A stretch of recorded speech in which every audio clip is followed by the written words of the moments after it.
Hey, if you're like me and you pay attention to the news, you've noticed ransomware has become a major newsworthy event. I mean, a couple years ago, it was something that was relegated just to like the IT nerds of the world and the cybersecurity buffs like me. But today, it hits mainstream news outlets. Now, why is that? It's simple. When ransomware events happen today, what do?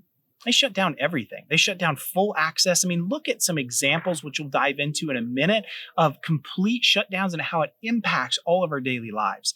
How do these ransomware attacks happen? You ever been curious about that? Do you want to know what's causing them to happen, what the leading drivers are? Well, in this video, I'm going to go through the top 3 reasons ransomware attacks happen, and I am going to talk about what we can do to make sure it doesn't happen to us. Now, if we're first meeting, my name is Wes Spencer. I'm a technologist and a cybersecurity executive. I've helped organizations all over of all different sizes through ransomware events and also consulted with organizations to strengthen their security postures. So I can't wait to talk about all of this. We're going to dive into all of that and more coming right up.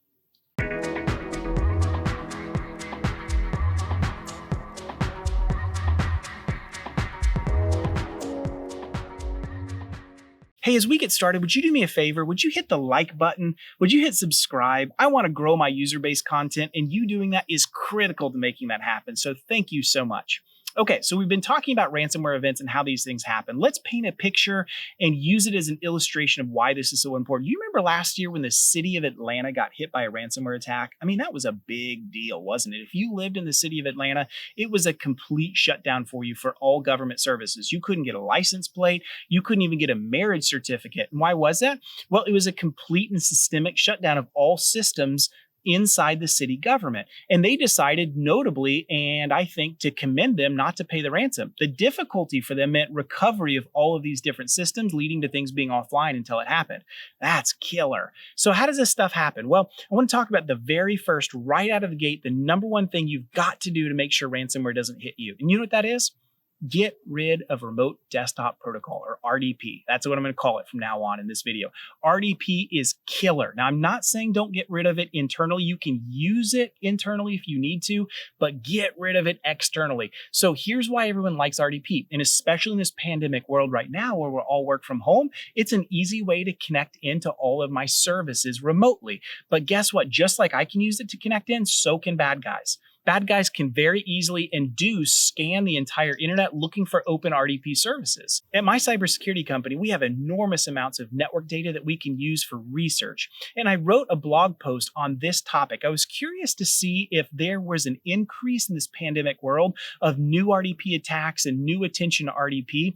And shocker, the answer is yes. We saw a lot of it. So if you want to see more, it's going to be in the description down below. You can click on it and read that blog post. I thought it was really interesting and some really good data-driven analysis. Now, why am I saying that? I'm just saying this.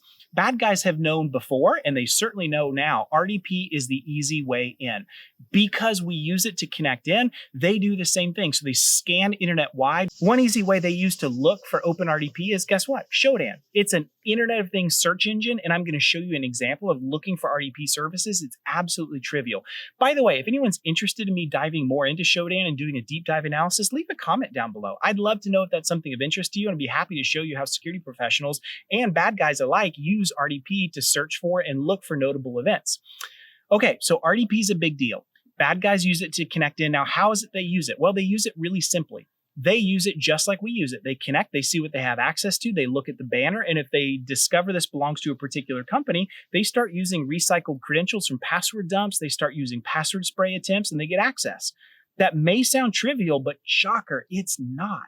That is the way most RDP-led ransomware events happen, is exactly like that. So, number one, I can't state it clearly and cleanly and loudly enough. Get rid of RDP in your network from an external perspective. Get rid of it, substitute it for VPN. And if you have to have RDP, then at least wrap two-factor authentication around it. Every major RDP-based attack that led to ransomware that I have personally been involved with, two-factor was not on. In fact, I was even involved in one attack where the organization turned two-factor off for just one user. And guess what? That was a user that got compromised. I mean, just really, really bad stuff. I mean, you talk about bad luck. So that's the first thing. Get rid of RDP. All right, so the second factor is phishing.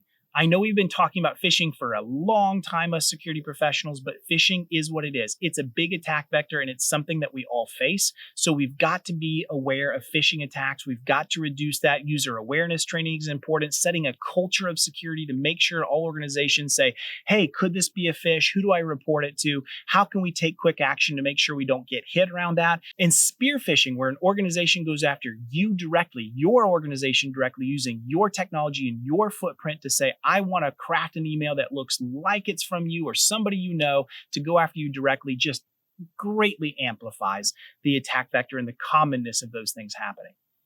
Third thing, and this is also important, is you've got to be aware of what software you have running everywhere, not just externally facing, but internally as well. If you don't have a good software patching regimen, you're going to be in for a load of trouble. So I've seen and been aware of a lot of attacks that start small, but become a big event because we don't have good software patching, and that leads to some kind of exploit being taken advantage of by a vulnerability in a system. Typically, it's not some hole in a firewall per se. Usually, it's just normal user behavior. Users doing the things that users do every day, going to websites or opening emails, which is related back to the phishing event. But because we don't have a good, tight patching mechanism, something happens and an exploit is able to take advantage of some kind of risk behavior. Now, I know what you're thinking. Hey, I've got really good antivirus. That should never happen to me. I'm telling you, good modern malware goes right past antivirus every single time. So be aware of that. Have really tight, clean patching. And those are the three things that I think are really important to reducing the outcome of a ransomware event. I'm not saying it's going to eliminate it, but I'm saying when you look systemically, factually at the big events and you look at the aftermath and the analysis, how did it happen? What caused it to happen? Those are the drivers. Number one is making sure you have RDP turned off. Number two, make sure that you are aware of phishing attacks and you have a way to reduce, prevent, detect, and respond to it. And number three is making sure you have really good patching hygienes inside your network. You do those things and the chances of a ransomware event happening to you are greatly, greatly reduced. I want to know your comments. What things are you aware of? What does your organization do to reduce the outcome of ransomware? Leave your comments down below. I truly would like to know because I know these are not the only answers and I would love to hear your comments. Thanks.